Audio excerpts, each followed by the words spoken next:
Tentokrát si můžete vyzkoušet, jak dobře znáte naše ptáčky. Postupně se vám bude odkrývat 20 obrázků a vy budete mít za úkol poznat, kteří ptáčci se na nich nacházejí.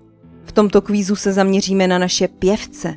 Na každou odpověď budete mít několik vteřin a za každého správně uhodnutého ptáčka si můžete připsat 5 bodů.